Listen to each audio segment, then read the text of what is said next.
want to hide, no, it's fine. It's fine. Never mind. You sure? Yeah. Mm-hmm. Look, I'm recording. I know. We're here now. We're here now. We're don't look at the man behind the curtain. It's like, he's not really here. Okay. Here's your info. Fabulous info. Hey, everybody, and welcome back to another episode of Dance Talk Realness, a podcast where we discuss all nuances concerning education and dance, because the dance experience is an experience worth talking about.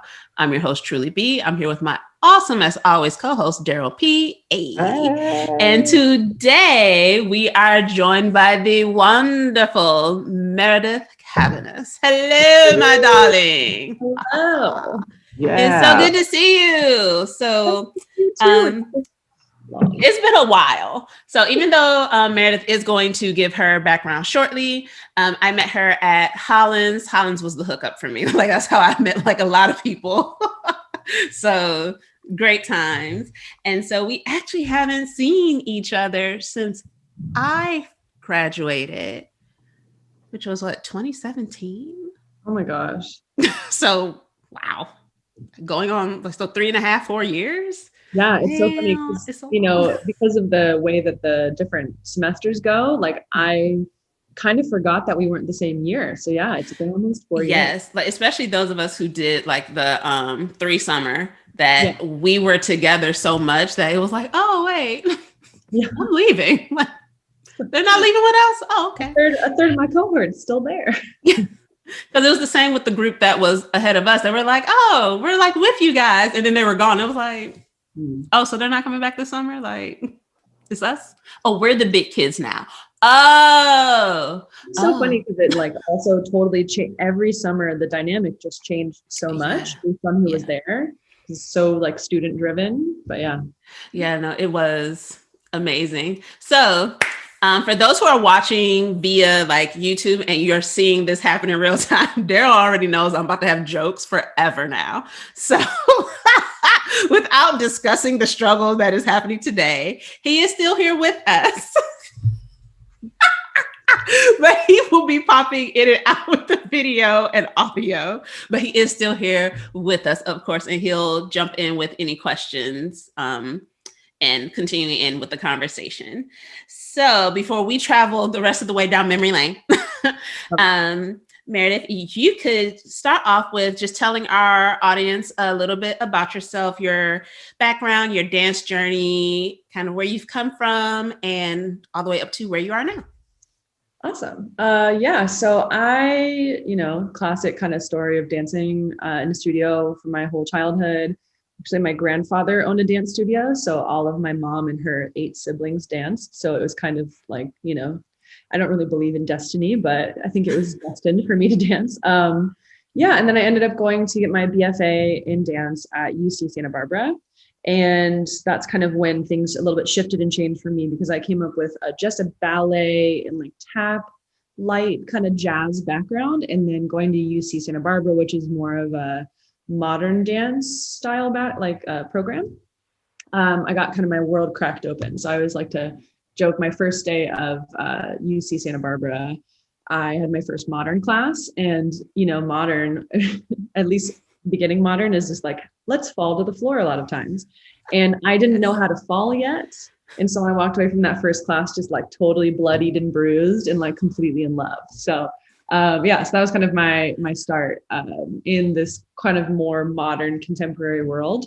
And it's not really like a particular modern lineage that I come from. Like one of my teachers danced with Bershnikov in the White Oak Dance Project. One of them studied with Jennifer Muller, just a bunch of different exposure to different parts of the dance world. At least this are the modern and contemporary dance world, but no specific lineage, which I think was kind of cool to try out so many things, but also kind of left me a little bit without a home to really kind of like develop my own artistic voice, as I guess to say. So that was Santa Barbara.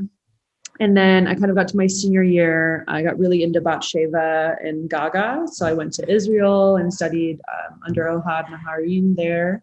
And then I ended up, after my senior year, starting a dance company, which was foolish, as to use a trulyism. Yeah. The foolishness of it. Foolishness of being 21 years old and starting a dance company. And a lot of that was just because I kind of had this connection and family in Santa Barbara, not like physical, like real family, but like this dance family where, you know, I could do the laundry at the yoga studio and get space for free. And my friends wanted to work with me because we had no real other thing to do. And so that's kind of how I started the company, and it's grown into something really, that's something I'm really proud of. It's called Selah Dance Collective. And our aim is to make dance accessible and relatable to all people, is kind of our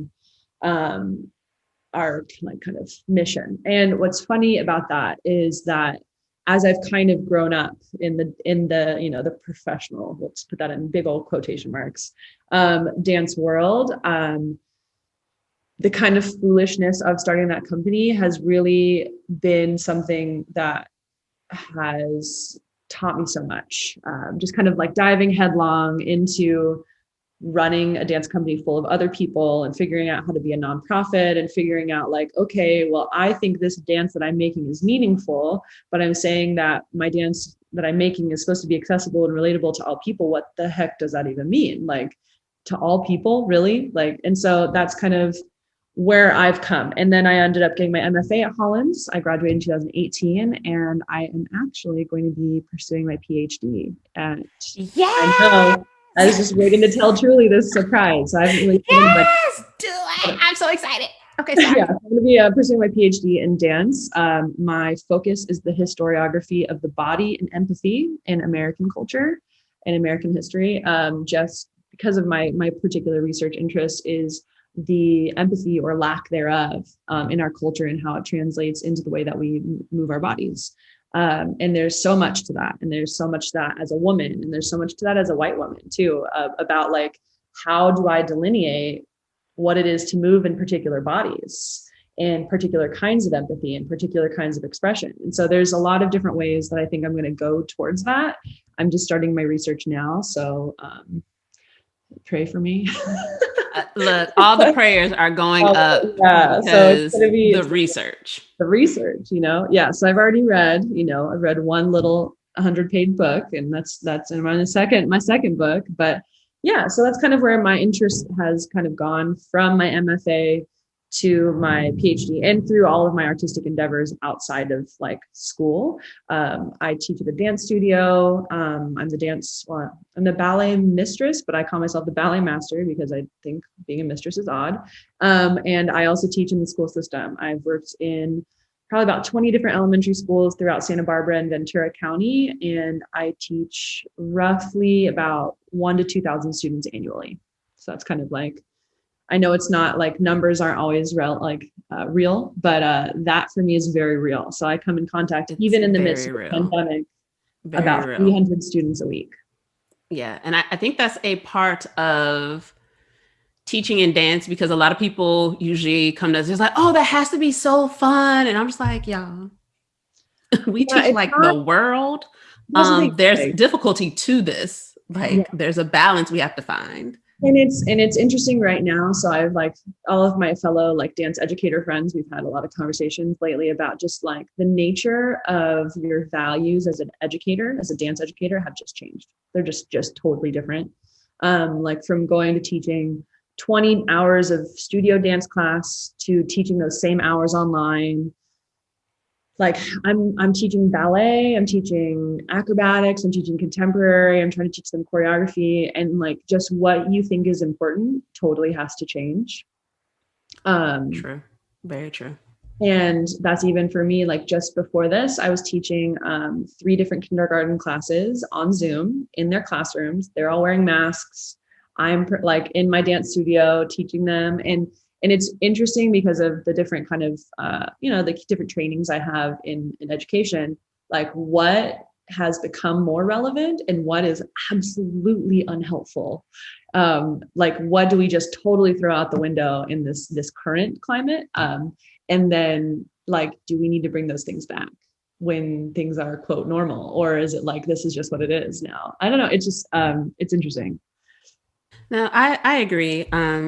First off, I always think about this when I think about you teaching, because you're one of those people who, to me, and if I'm wrong, you can correct it, but it's like you do well with young people. Yeah. And I don't. Same. And I just be like, I love and respect. Same. If you can't go to the bathroom on your own, I don't have time for you. Like, I can't do it. So I always love and respect that about you, because I'm like, she really out here teaching all these little bodies. And I'm like, nope, can't do it. It's not for me. It's definitely like, yeah, it's like equal parts. Like you have to kind of be born with that like desire to teach children. And also like, yeah, you have to just do it. I don't know, it's hard. It's really hard. I am glad you said that, because when I tried to say that to people, I'm like, no, I don't think this is for me. They're like, well, you need to try it. I'm like, but I'm pretty sure I don't like them. So, like, I am pretty sure I know what I like. On multiple fronts, I would say, first of all, if you're in dance and you don't like teaching, don't fucking teach. I'm sorry. Can we swear on this? Yeah, girl. Okay. Because of all time, you good. You're good. That's totally fine. You're good. If you do not feel called to teach, like not just like like I'm a professional dancer on the side and I need some more money, like don't fucking teach, because you're going to ruin kids' lives. I'm just going to say it, because I've seen it so many times, and it really is upsetting as someone who does feel like I'm supposed to teach and I'm supposed to teach children. I also, I don't know. First of all, that's the first thing. And if you don't feel called to teach children and you don't like it, then don't do it. Like we don't have to do, like there's a lot of things we do in our lives that we don't like, but that's one of them that if you don't like it, you really shouldn't, because it's not going to make you happy. And the kids can tell, no matter how good of an actress or actor you think you are, they know that you hate them. They always know. Yeah. Like, and I know like I would say around age 8, I was like, okay, but I do want to teach though. Yeah. And I like went through a bunch of different subjects. And I remember there was a time, I don't know that I've ever shared this part of my teaching background, but I was teaching music. Mm-hmm. Let me tell you how horrible that was. So as a musician, I enjoy learning music. I enjoy playing. I enjoy hearing other musicians play. Let me tell you what I shouldn't be doing, teaching anybody's child music. Like my own personal kids, they'd be like, well, I can't help you because I'm not good at teaching that. Like I am just good at doing it. And I remember teaching, it was middle school. I am built for high school and older. I know that about me, and it has been proven. I was teaching middle school. So already we're just like, I don't like this transition period. Y'all got to work it out. And in the middle of a music lesson, and I remember the question, I can't remember that child's name, but I remember she had pigtails and she was always very proper because that's how her family was. And she had a real smart mouth. And so already I'm just like, I don't care for this kid, but also I'm just here to do what I'm supposed to do. And she asked me, because I was teaching them note values. Yeah. And she asked, well, why does a whole note get 4 beats? And I'm like, because it just does. What do you mean why? And in that moment to myself, I was like, girl, you should not be teaching this because you're going to discourage somebody's child from the arts. You shouldn't do this. This is not for you. And so many more people need to have that reality check and listen to it, because it's okay to be like, you know what? Teaching probably is not the thing. Or if you know that you're called to teach, but certain levels, you're like, like I have a friend who high school, no, she should not. She will kill someone's child. And so it's just like, she loves middle. And I'm like, ew, but she loves it. And I mean, she thrives there. The kids love her. They gain so much. And knowing that about yourself is so valuable, because like you said, those kids know when you don't like them, no matter how well you think you act. And I think you said something interesting. You said that you have the reality check with yourself. I think a lot of us in the arts really also have to have an integrity check with ourselves, because, that's part of it, is like, if you have the self-awareness to know enough what you like and what you like to do and what you like to teach, that's fine. But you also need to have the integrity to not say yes to a job that's going to put you in an unpleasant part of your life. Like, very true. That's the thing is like, I had a teacher that she said, check your baggage at the door. Like that was like her thing about you as a student. And then she would absolutely not do that herself as a teacher. And I just was like, I've seen those. You can't do that. Like, as the teacher, more than anything else, you need to check your baggage at the door, because I can come as a student and be in a bad mood and still work hard. But you as a teacher, you come in a bad mood and it's just, you affect so many students at a time. And like right now, so I would turn my computer around, but we in California can't have dance class outside. Inside, sorry. We have an outdoor dance studio that actually I will turn the camera around just because it's funny. We built an outdoor dance studio with a sprung floor in Marley in our parking lot. Yes. Which is great. We've been doing it we've been teaching outside since August, which is hilarious. And they're doing construction on the Rite Aid right next to us. So this is for you two. That's it right there. Yes. But you're doing what you got to do. We're doing what we got to do, but it's also, cool. It's such a difficult situation already that as a teacher, if I came in, like I have to teach in this tent today from 3 p.m. to 9 p.m. I have no breaks. I have 5-minute breaks to sanitize and take temperatures between classes. Mm-hmm. I sometimes shove a handful of pistachios in my mouth. That's about all the time I have.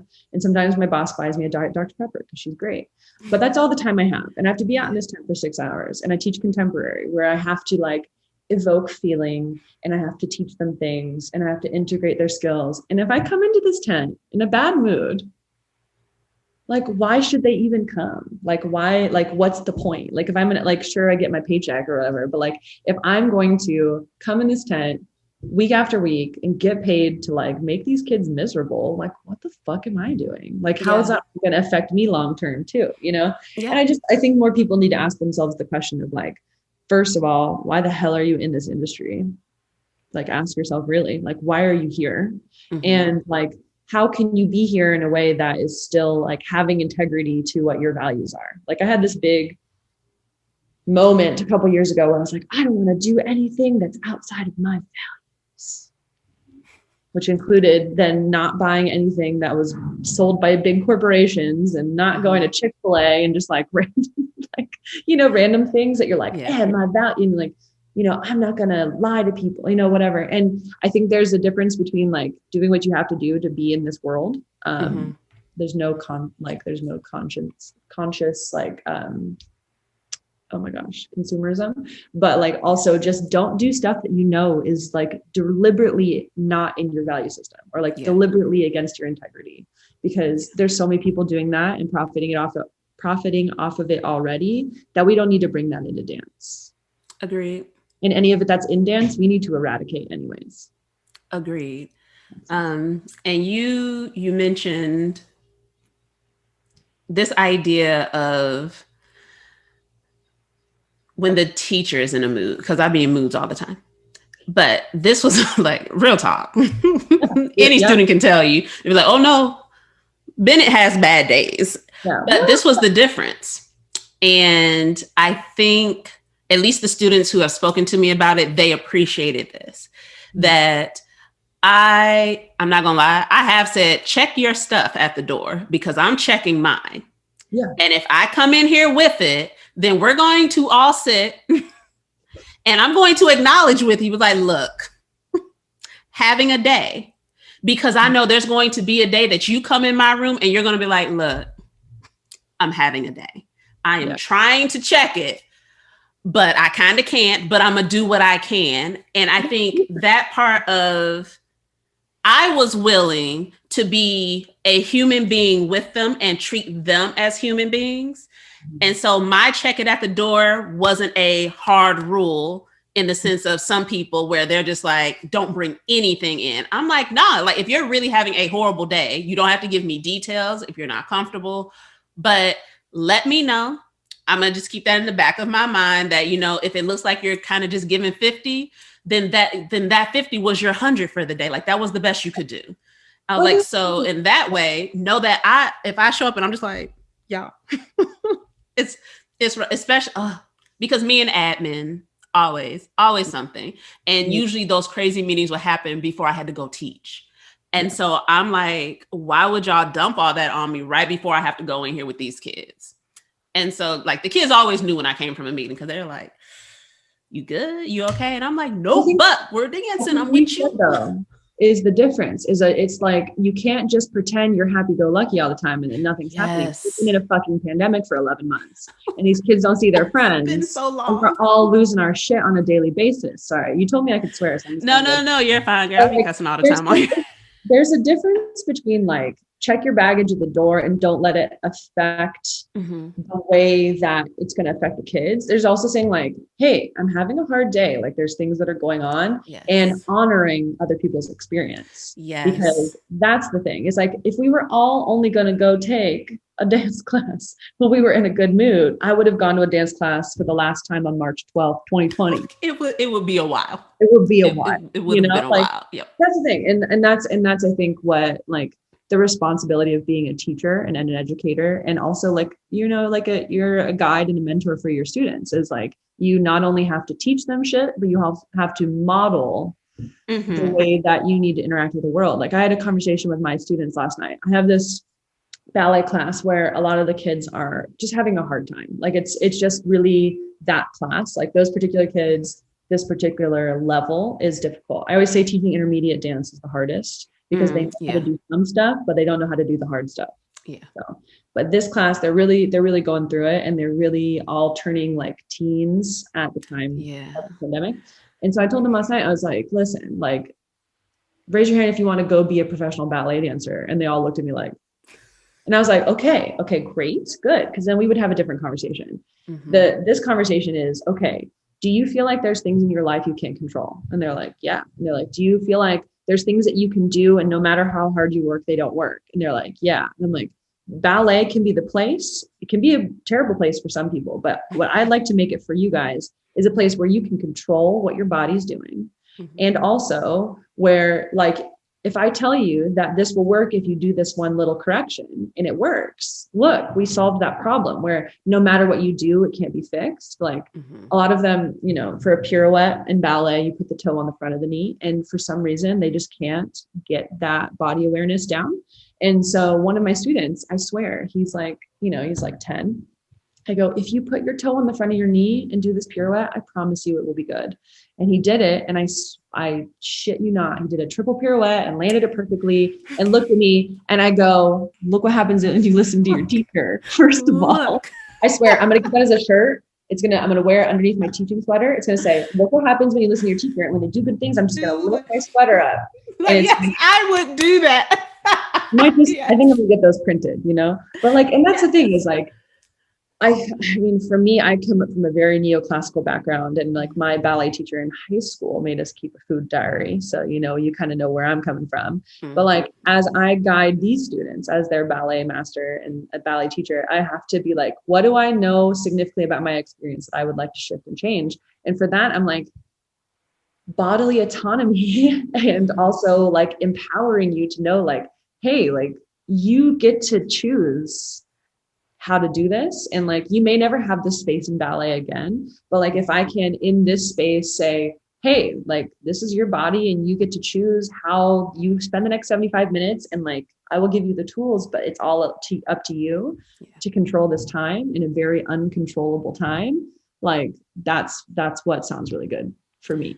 Yeah. And I think I've done something similar. Like I haven't had a sit down conversation with my students like that, but two of my guys, bless their hearts. One tricked the other one into signing up, first of all. So there was that. And I was like, get better friends. He did you wrong, because he did not know what my class was until he got in there. He was like, oh my God. And so I was like, okay, look, I was like, this is what all I need you to know about how I teach. Am I expecting perfection? Not at all. I was like, I'm very aware the majority of people I teach, you're not aiming to do this professionally. I'm like, and that's fine.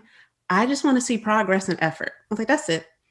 I was like, if the last time I saw you, you couldn't tell right from left, and then the next time I see you, you can, that's progress. I will take it. We'll keep it moving. But he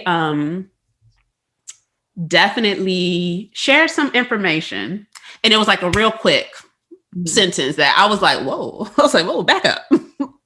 And I'm listening to him talk, and I was like, that just put your reaction to me into perspective. And so I was like, I said something similar to him in that I was like, this is what we're going to do. I'm going to separate y'all out. We're going to go into our breakout rooms. I'll check on the first group, make sure they're good. And it's a weird mix in that class that some are really advanced and then like true beginners. I was like, and then I'm going to come over here and we're going to break this thing down. I was like, because if you can give me the first 32 counts clean, then the rest of it, I will give you grace as I'm grading it. I was like, because that first 32 is easy. Clean that for me. Make sure you're good. Ask me all the questions. And then the rest of it, yes, you still have to do it, but I'm not going to grade it in the same way that I'm grading like the advanced group. I was like, because you can look at them. The first day, looked at them. I was like, you've danced. Okay. This is not a divided, like this class is not leveled. It's just bodies. And so the look of relief that washed over him, I was like, yes. I was like, just trust me. I was like, that's all I need you to do. I was like, I just need you to trust me. If I'm telling you, okay, just do this thing and fix this, you're good. Just trust me. I was like, I'm not setting you up. I was like, and if you are following instructions and I can see you're giving it everything you have nothing to worry about. I was like, I won't let you fail. I was like, I will always make sure that you're good. I was like, just keep showing up, keep asking questions, and giving them that space to know that this is finally, like, especially within all of this, I can control this. This is something that there's a very clear, they said do this to fix it. I can do that specific thing and fix it. Yeah. Because the rest of life is like, there's nothing you can do. Like, you can't make the outside just go back to what was our normal. Like, nobody has that power. Yeah. So I, even though I didn't do it as blatantly as you did, I think that is so important, and more educators, not only in dance, because high key, my kids' teachers, they got a few of them that I'm like, sis, we in a whole pandemic too. Like, we all in this. I'm gonna need you to like run that back and acknowledge that everyone's not okay. Yeah, so that's the other part for me is I've been TAing for a class, being a teacher assistant for a class at UCSB for the past 3 years. And it's a dance history class, 500 students. And the way we run it in person and the way we run it online is very different. Oh yeah, 500 students. I was like, wait, let's pause. Let's just pause on that for a second. 500. 500. Okay. And actually, here's the best part. Because of COVID, what we've had to do is add extra students because it's hard to crash classes. And there's so many students that need a specific amount of units to be able to be in person and to get their student, whatever. So they're like, hey, can you add like 100 more students? And we're like, sure. Well, what's the difference between, like, honestly though, like what's at that point 500 and 600? Yeah, at that point it's like, well, hell, all right, yeah, go ahead. Just whoever you're putting in, just put them in. just come on.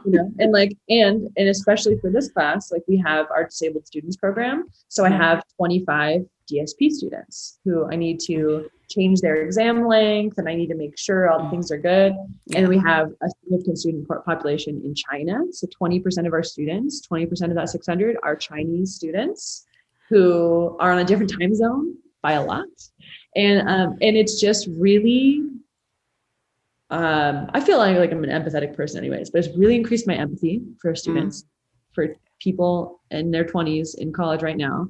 And it also has really changed my perspective on what it means to even have an education, and what is the purpose of undergraduate education? What is the purpose of GEs?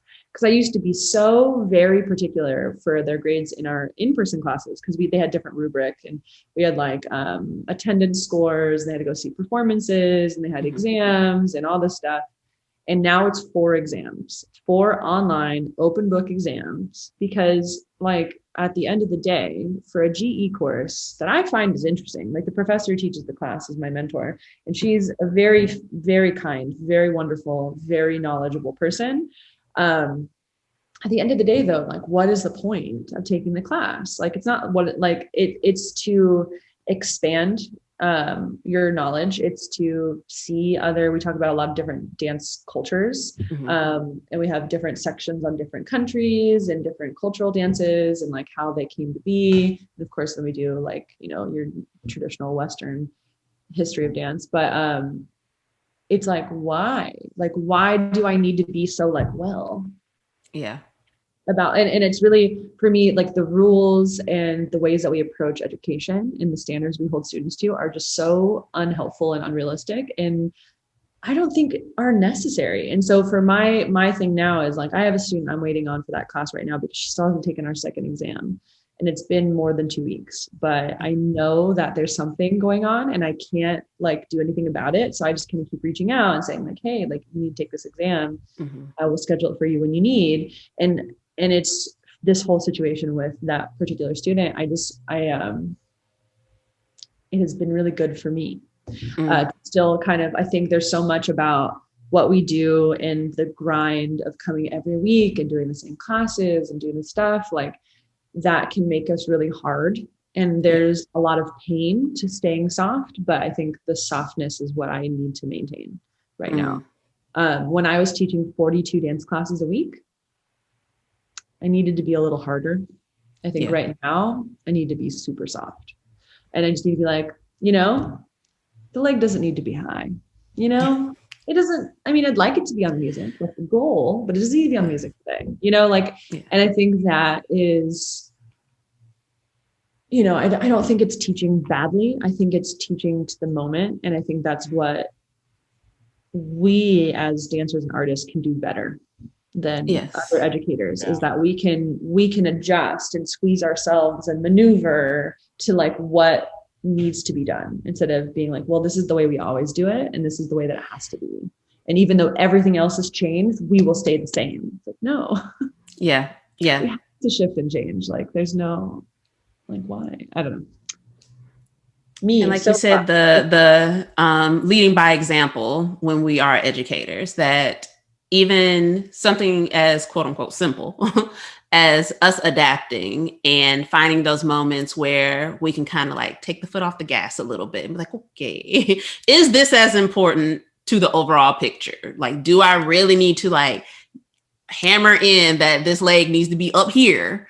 Or can I back off of that and say, okay, well, actually, the main thing I want them to get from this is musicality. So let's rein that in and focus on that. By seeing us make those adaptations, I think that helps provide another example to them of, one, the possibilities of just adapting and adjusting, but also to just know that we get it. Yeah. Because I'm gonna keep shading my kids' teachers. It's one in particular. Because I just don't understand. She is very much, well, this is how it's been done, so this is how we're doing. And I'm like, we're in a pandemic, sis. Like, I literally have sent an email explaining, okay, look, my kids don't care for this online learning situation. They're not suited for it. Like, been watching it go down since March. And I'm just like, they really do not thrive in this environment. They don't. The oldest does. Let me be very clear. The teenager, oh my God. I was like, let me find out this is what you needed the whole time. The best school year he's ever had. And I was like, dude, but you know what? You about to graduate. We on the way out. That's all that matters. We're graduating. We're on track to graduate. And that's all I care about. They sent that email and I was done. I was like, yes, on track. Finish it up, sir. You got a couple months. Finish it up. The little two, though, no. They are very much, I need people. I need interaction. And the princess has kind of leveled out. It's her teacher. It's her science teacher. I don't know that chick's name, but I don't like her. But like, I'm just against her whole being. Because if other people can say, like when I mentioned it to other people who work at the school, and they can be like, yeah, we know. And I'm like, what do you mean? Like, no one's going to do something about that? First of all, what do you mean you know and nothing is changing? Thank you. I was like, oh, I'm sorry. So other people have brought this to your attention. nobody's going to check that. I was like, because these kids are struggling and she doesn't care. And that's an issue. Now, I am the queen of no extra credit. I hate giving extra credit. I was like, do the work the first time, please. Yeah. And I'm the queen of, I don't know if I'm going to let you make it up. It depends. That I usually give you case by case. Well, we do that based on humility because, you know, the kids are like, I forgot to take the exam. I was like, oh. Oh, well, I guess I forgot to reoffer that. Like, oh, I'm so sorry, I forgot to take the exam. And well, yeah. Oh, huge difference. And I was like, y'all better talk to me nicely because I am good for, it can be a 0. I don't mind. Like, it's not my grade, but I would love to help you if you are requesting it. So but she doesn't offer these things. And I'm just like, and all their other teachers. And I'm not saying, because I don't want to put it out there that I'm saying, okay, well, these teachers should let them just make up assignments whenever, turn it in whenever. No, because I am also a hard ass about deadlines. I'm like, no, if it was due, it was due. Yeah. And I'm like, you know, I'm like that with my own kids that I'm like, but when was it due? That was your fault. But to never make an offer, where on the flip side, the baby just been messing up. He just been messing up and was given the offer by multiple teachers of, okay, look, you got 2 weeks to make this up. And he was raggedy. Even with me over his shoulder. I'm like, how am I standing here watching you do the work and you still didn't turn it in? I'm confused. I don't understand. There's a difference between like having empathy and also having empathy and boundaries. Yes. You know? Like, yes. I am like, you know, I go into the school system, like right now I'm teaching 6 classes in person. So we have an outdoor little dance class. We do skills, we do choreography, we do improv games, we do it all. But I always will tell them, like, because I don't really tolerate misbehavior in class. Like, I will love you I love you like more than I will love my own children, but I will not tolerate when you are like consistently disrespectful. I look at them straight in the eye and I go, do you think it makes me sad to sit you out? It don't though. I was like, oh, do you think it will make me sad to have you go inside and me to have fun with my friends? No. And they look at me like, because I feel like all their teachers are like, oh, you know, like, I'm so sad you're not listening and paying attention. I'm like, I'm not sad. I'm not at all, sis. Look, at all. I'll be like, oh. Get out of here. So I think but it's also, they know that like, I want to spend time with them and I want to do some things and we want to have fun together and that I care about their success. You know, I have like, I always say like, first, second grade boys, they're primed at that, like they just got smart, you know, and they will let you know about it. But they are the most creative in dance class once you can kind of unlock whatever that behavior thing is. So I learned once from one of my teachers that the kids who misbehave the most are the ones who want to lead the most. And they will give you the most trouble if you don't figure that out. But it's also because you want to channel that misbehavior into leadership. You don't want to just mask it with that. And so I figure out how do, like each kid's a puzzle in a way where you have to figure out, okay, like what's really going to make you successful and also make this community that we have in this classroom work. Because if I just pour all my energy into these misbehaving kids, the other kids are going to miss out. They're going to probably continue in the behavior because that got them the attention that they wanted, whatever. And so it's also kind of like constantly, figuring out the empathy, like understanding and seeing them and figuring out what the boundary is for not only them, but the community, or that group, because community is really important for dance. Like you're not dancing in a vacuum. And then just kind of like all of those different puzzles. And I really enjoy that as a teacher. And that's, again, why I say, if you don't want to teach, don't do it, because it's really hard. It's every time you have a class, you're trying to figure out those students and you're figuring out, okay, yes, I'm standing over your shoulder and I'm watching you do the work and you didn't turn it in. Like what is that? And it's hard. It's really hard. Really but it's like you said, like that showing that you care is how I think that message comes across no matter what it is you're saying. Yeah. Because 100% with you. I always will say, if you skip my class, I'll still say hello. Yeah. Ask you how your day is going, but also you'll fail. So I was like, don't confuse me genuinely caring about you as I don't have any boundaries and I won't do my job. I was like, no, I can have these things be separate. I can care about you and you can fail. That's like vice versa. Yeah. Yeah. I think the same. I think the same thing too with like, I think about that too whenever I have students that don't want to take dance, right? And I tell them like, if this is not the class for you at the very beginning of the year, you don't have to stay here. There are so many other electives. There's so many other arts. Please take those other options. And you know what? When you drop my class, when you transfer out of my class, I will still say hi to you. I will still wave at you in the hallway because it's not personal. I don't want you to stay here if you don't want to be here. Yes. It's like, it's not personal. There's so many things that people take personally in our industry that like, what? Yeah, it's like, of all the things, that's what you chose? That's what you chose? Oh, like I had a 4-year-old apologize for not coming to dance class last week. And I was like, what happens? And then there was another one's like, I'm sorry, I'm late. And I'm like, you don't drive? Like, nothing I could like. Like, baby, that ain't your fault. If you drove yourself and you're late, then I'm a little worried. But but just like there's, and I feel like there's teachers who are like, well, and it's like there's nothing that kid can do anyways. Like you can shame the parent if you want, but like that kid can't do anything. But I know there's so much stuff that people I think take really personally that I'm like, okay. And it's unfortunate. Yeah. And I believe dance is for everyone. Like one of my like personal mantras is like, dance is a right, not a privilege. And there's so much of our world that structures dance and the arts as a privilege if you have the time and money for it. And so if I really believe that dance is for everyone, that I'm going to operate with that mindset. But I do understand that ballet is not for everyone, like acrobatics not for everybody. Like what I do is not for everybody, but ballet and acro, I'd be like, nope, I don't want to die. Not for me. Well, it's funny teaching acro when the kids are like, can you do this? I'm like, no, not at all. But I can have you do it safely. I can absolutely teach you how to do it though, because I understand the mechanics. Exactly. I was like, I know the mechanics of it, but me personally, I'll die. So yeah. The thing is like you have to, and that's what I think is so wonderful and powerful about dance. Like, it's a tacky thing to say, but is that there is something for everyone, and every way that you can move your body can be like what I talked about with my kindergartners just now is they're working on their own style.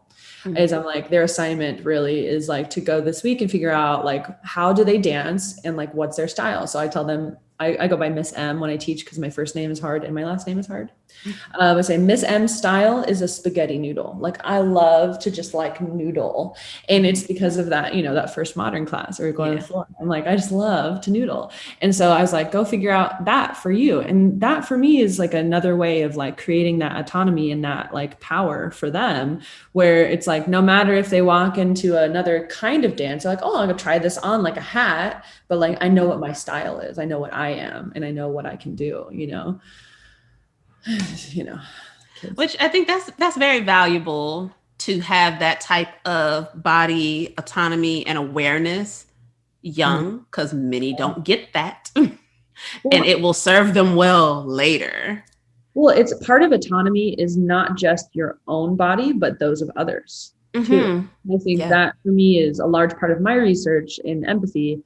What I did for my master's and what I'm going to do for my PhD is that I think a lot of our inability to have empathy for others is rooted in our lack of autonomy over our own body.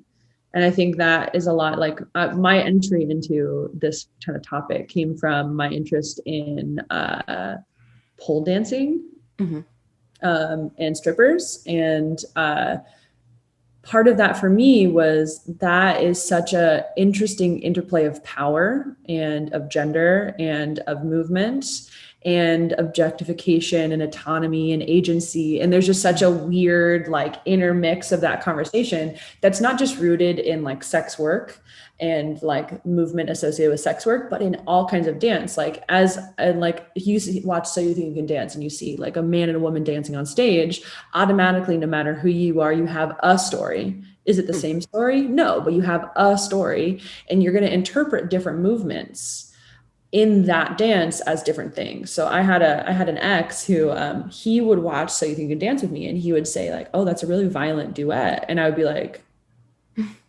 what? Like, and I would just not see it in the same way that he would. And I think that there is some inherent differences for each person about like what they see in dance, what they feel in dance. You know, like some of my students love ballet. Like if they could be professional ballet dancers, they would, because they love it and they would do it every day because of how it makes them feel. And then other ones, they're just like, oh God, like just get me out of here. Like I got to be here so I can take my contemporary class, you know. It truly is. Yeah, that is me. That is me. And I think part of that is each person's personal history with that movement. Like I had an amazing childhood growing up being a ballet dancer. And then I went to high school and had a ballet teacher that, you know, I just didn't have a great time with. Let's say it like that. In case she listens to the podcast. But you know, and I just think that everyone's got their different history with specific movement styles, but also just with their body. Like, you know, we could talk about that for 30 years, you know, and not really get to like the individual root of the thing. But I think a lot of it for me is looking at our cultural history. What do we value as a culture, and like how does that spill into the way that we individually feel about our bodies? Yeah. So I'm trying to counteract that in my primary 5-year-old ballet class, you know. And what's always amazing to me is that it sometimes feels as though when we're teaching the youth that it's like, okay, well, you know, I'm just doing what I can with who I'm presented with, doing my part, but you are having a larger impact than you know. And I always love that aspect of it. And a part of it, I think, ties back to that idea of when you genuinely love doing this, then that just, it's infectious, it spreads. And even if they never take another dance class again, there are things that you taught them that they can carry with them throughout life and apply anywhere. And that for me was always the main goal. Like, you know, would I love to be able to say, yes, I helped train whoever the next big person is. I mean, yeah, that'd be cool. That's nice. But I love when kids come back, especially like in both instances, but especially the ones who are no longer in the field. And they're still just like, yeah, but I remember when you said this, and like now I'm in this field, but I still use that, and like it helps. And I'm like, I told you. Just when they still have positive feelings about themselves in dance. Yes. Like, at the end of the day, like, so I get placed in elementary schools throughout the county, and I get placed there from anywhere between 10 to 20 weeks. And I was telling myself 10 to 20 weeks, make sure every kid in this class feels positively either about themselves or about dancing. And, you know, I have some like great stories, you know, about like kids who I had like a 6th grade boy who like really just hated participating for like the first 3 weeks. And by the last 3 weeks, he was like looking up breakdance videos on YouTube and showing me the moves after dance class, you know, just like, I have amazing stories like that. I work with autistic children, and I also work with other disabled students. And like, I have just like stories that will just stop your heart of like kids who are in wheelchairs who are kind of participating, and we do like a leaping exercise. One of my first class exercises that is just like one of my favorite things to do and has a very high success rate, I might say, is we learn a skill at the beginning of, like, we do a warm up, we learn a skill, and then we integrate it into our dance that we do. And I always do this as my first lesson. I've probably taught this lesson 500 times, like not even a joke, like that many times. And I lay down on the ground, and I put my legs out, and I have them leap over my legs. And it's a developmental benchmark for about like kindergarten, if they lead with 1 foot, or if they land with 2 feet, or if they land on 1 foot, or they jump with 2 feet. It's just like all these different ways that you can kind of see where they are developmentally for that age group. And I had a student who was in a wheelchair, and she just like couldn't leap, obviously, and her 2 teachers picked her up and lifted her over my legs. And that's why when I talk about community, but I also talk about like agency and power, but also like that student still has agency because she has teachers who will assist her and empower her and like step up for her. You know what I mean? Like she still, she could run my legs over if she wanted to, and I could do that. Or I could make it so it's flat on the ground so she could go over. But because she can still say, hey, can you help me? That is still a version of autonomy and agency and also like, I don't know, just the humility of being like, will you help me? And just like all these different ways that I see how dance can affect these students in ways that you're saying, like will carry forward and into other forms and really like affect them as a person too. Like that was maybe 3 or 4 years ago. Like I wonder what that student's doing now. And part of it for me is I will never see her again either. Yeah. I'd love to, but I will never see. And there's some of these students, just because of the way that it works with the schools and because they're children, like I'll never see them again. And so it's just hoping that in the short amount of time that you see them, that you're going to create something positive. It's just wild. Yeah. I think I mistakenly believed that would not be the case as frequently with older students. 100% is. Yeah. There's so many that I had in middle, high school.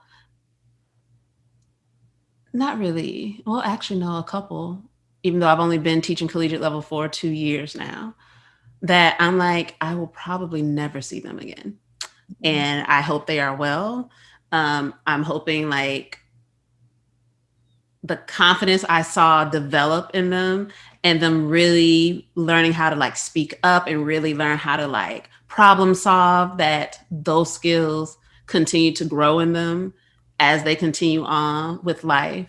I don't know if I'm supposed to be broadcasting this yet, but I don't care because I'm about to not work for these people.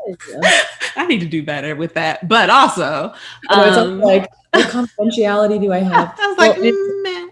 It's actually funny for my job. So this is another thing too. I feel like you can probably relate, both of you too. Well, maybe not actually. So I'm in a really weird, unique position where I am in the school system because I answer to nobody. I make my own curriculum. I have my own benchmarks that I'm trying to hit. And I use the New York blueprint for dance. Okay. Very loosely, like the most loosely. And again, like if I have a bad day, we're not doing that. We're doing improv games, you know, but, Miss M wants to play freeze dance for a half hour. Yes. But we do guided stuff, you know, come on. But like I have this weird responsibility for these students and I have no accountability really. Like my accountability are, do the teachers like me? Because I go into their classrooms, and do the administrators like me? Because if the administrator doesn't like me, I don't get that contract next year. True. So I have this weird and I've been doing this job in the school system for 5 years. And so it's like just every year it's trying to maneuver all these different things. There's definitely been some principals that I have not gotten along with because they don't see the value in what I'm doing. That's been almost all of them for me. And I'm like, I promise I tried. Yeah. I mean, I didn't try hard, but I did try. I did have a teacher once. So I use freeze dance and I use another improv. I call it the animal game, but I basically am using Laban movement analysis in the freeze dance. I say dance like a snake, you know, when they go on the floor. Dance like my favorite is dance like a leaf in the wind. It's crazy. It's really fun. And this is why I like teaching kids, because they'll just go hog wild and you can't stop them. And it's you know, you can't get teenagers to do that, you know? And see, that's what I love about teaching the teenagers, because when you get them to do it, oh my God, it is amazing. And it's yes, I love. Yeah. Live for it. I like teaching teenagers, but you do have to, it's hard because you have to have a different strategy. And I'm just very charming for children. I'm not very charming. I'm not at all. I'm not cool enough to teach teens, you know? And see, I think I have that quality that I'm just like, all right, this is what we're doing. This is what we're talking about. All right, this is what we listening to. I know it's a song, you know, don't you sing the real version, school appropriate, please. And they were like, dang, you know about that? And I'm like, yes, what? Obviously, all right, let's do this. So I agree with that wholeheartedly. there's just so much stuff you have to like maneuver when you teach kids. Like Yes. I'm teaching today my contemporary day, so I'm gonna teach contemporary for 6 hours. And you know, I got a cool song that we're gonna do. We're gonna do some Billie Eilish today. You know, got to cool for the kids. Yeah, I don't know. It's just I love teaching. It is so hard, and if I feel like as you kind of stay in the field, I think you get less of the like, oh, you just dance around all day with the kids. And like you get a little bit less of it, but you get it's maybe you don't get less of it. Maybe it's just hidden better. Because I'm sure you get that if you guys are both working in schools. Oh my God. Daryl has gotten it for real, for real. Oh, all the time. All the time. I get it from my main person, my scheduler, who's like, so you really dance around? Like, well, I mean, not even just like the amazement of like, oh, so you get to dance around all day. It's more like, so you really do dance with them every day. And I'm like, yes, that's how they learn to dance, is that I dance with them. Like we do movement because that's what we're supposed to do. That's the kind of stuff that still kind of gets me. And then other times, when I'm like, dancing like a snake on the ground with my preschoolers and I go, I have a master's degree. You're just kind of like, dance like a butterfly, guys. Yes. All right, master's degree, Yes. Stuff like that. But yeah, the disrespect is a little. I guess it's not less; it's just more hidden. But it's unfortunately still there. Because it again, mistakenly believed that once I left the school system, because I was like, this has to be like a K-12 situation. Not at all. Not at all. Everybody's just disrespectful of other people's shit anyway. Yes. Like it's just like, if it's not your shit, you're just disrespectful because you don't get it. You don't understand. Like, and I love to shame people. Yes. It's like, I'm gonna need you to know about yourself. I need you to know what you just said. Like, I love to shame people when they are very clearly like just not understanding what I'm doing. Like I've had some teachers be like, well, could you just not play freeze dance with them because I want them to learn choreography. I'm like, listen, they're not gonna do the choreography anyways, first of all, because they're 4, and also because that's not the point, but also like what I'm teaching them when I teach them this game, and the way that we do this is this, this, and this, and this is where they are developmentally, and this, and this is the blueprint, and this is what the standards are, and this is this, and they go, or parents come in and they're like, why can't my kid do this? And like, whatever. It's like, well, maybe that's just not what's next for your kid. Like, do you like, I watch your kid dance for 10 hours a week. How often do you watch your kid dance? Can we talk about that? Like I got left out of a lot of parent conversations, like with because the little 2 dance, I got left out because I understood where their teachers were coming from.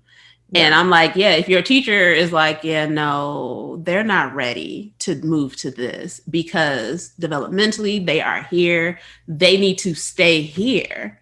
And they announce it every year too. They're like, okay, it is normal for your child not to move up a level. It happens. Like there will be years that your kid is repeating a level because that's just where they are. Like that's not saying that they're not good enough or they're not learning. It's just where they are. Yeah. And they get evaluated frequently. And so they started leaving me out of the conversations because I would side with the teachers. Cause I'm like, well, I mean, I've watched some of these kids and I'm like, have you seen your child? No, they shouldn't move up. They move up, they're going to get injured. And then you're going to be fussing out the teacher. Like, well, how did they get hurt? Because they're not where they're supposed to be. They weren't ready. Like, trust that we know when we're telling you they're not ready, it's not because we don't like your child. It's because your child literally is not ready. And we're trying to build those skills so they are. And I think that's another integrity thing too, because I think a lot of people get moved up before they're ready. And I'm of the opinion, I'm just going to say this. I don't know if this is an extreme thing to say, but it feels right to me, which is if you have an injury and you're under 18, it was your teacher's fault. Unless you did something stupid, like did a backflip and you've never done a backflip before. If you get injured and you're under 18, it was your teacher's fault. I think I could sign up for that. Because if it's like, I had an 11-year-old student who in a dance class with her teacher pulled her groin. An 11-year-old pulling her groin. What were you doing? Like, how did that happen? And it turned out she was in the middle splits and the teacher stepped on her butt. Oh, see. Oh my God. And it was an owner of a previous dance studio where I worked. And I was like, first of all, nobody should be pulling their groin because they should be warmed up. And second of all, no one should be pulling their groin if they're 11 years old because like. And like, I've had older students because they came from somewhere like that, that were like, well, can you like push me down? I'm like, what I'm not about to do is cause an injury. I was like, no, what you do is build the strength to further develop your split. I can talk you through that. That's about it though. That's kind of all I got for you. And I'm like, yes, I would. I'm like, I'll ease your foot. I will like rub a knee out straight. I'm like, nah, get this knee straight though. Like this is what we're doing. But to like full body and like, and then you're talking about like an adult to an 11-year-old child. And I'm like, yes, some kids are like adult size young. A lot of them not though. A lot of them aren't. Well, and that's something even for me, like now having a professional dance company and having a company, oh my God, 8 years almost. Ooh. Anyways, it'll be 7 years on March 2nd, actually. That's what it'll be. 7 years on March 2nd will be the company for 7 years. Oh my God. Like, yay. But part of it is having professional dancers, and professional dancers is anyone who gets paid to dance. That's absolutely what my marker is. Like, I don't have any other standards for that. But having professional dancers and people who are age range 22 to 35 in the company, and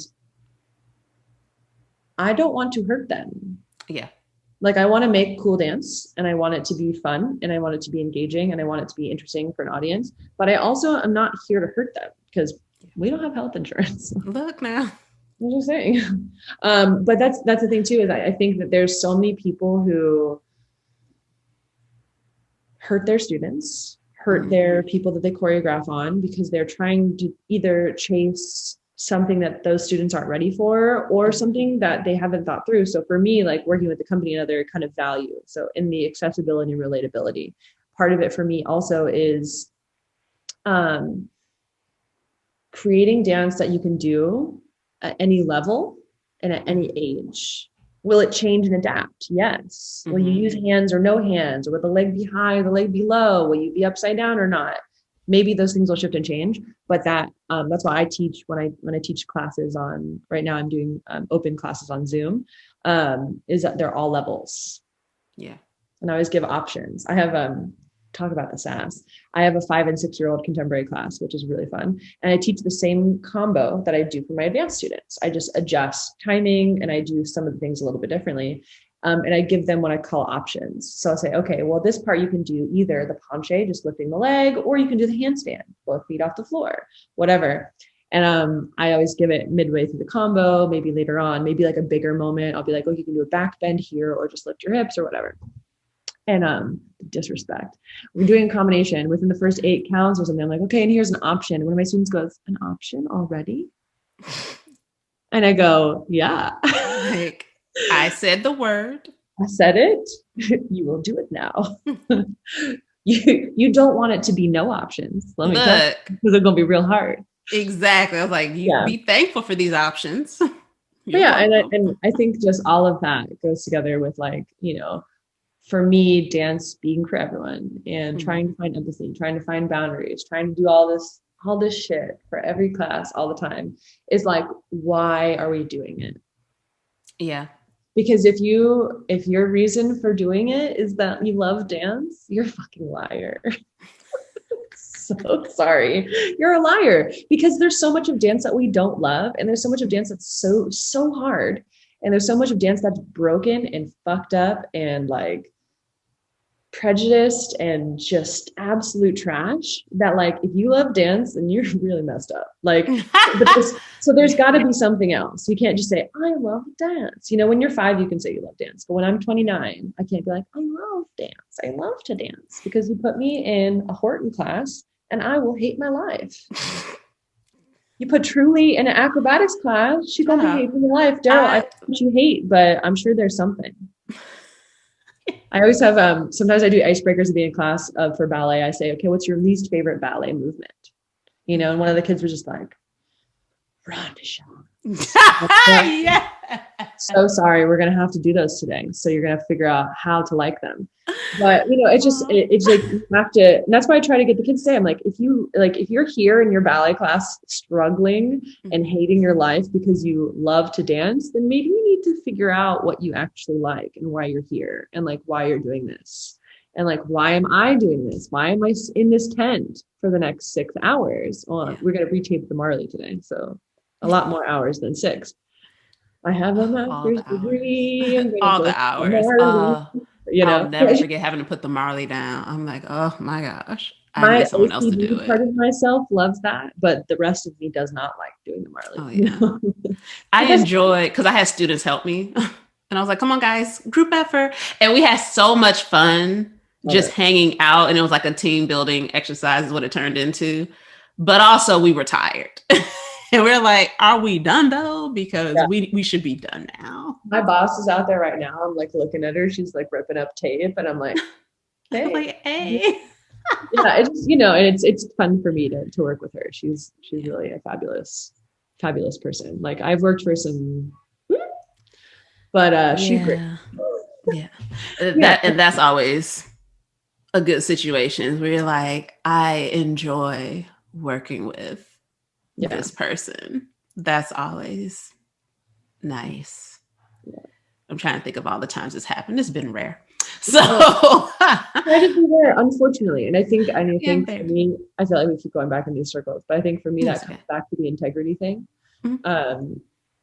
I think there's a lot of people who own dance studios and teach dance and do dance stuff that shouldn't. Yeah. 100%. Also, if you in 2021, whoever you are trying to start a dance studio, don't do it. There's enough. I was like, we're okay.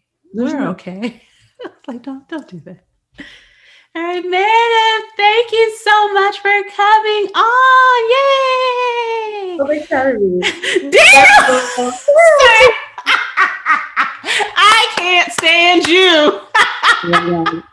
Oh, you're still muted, Daryl.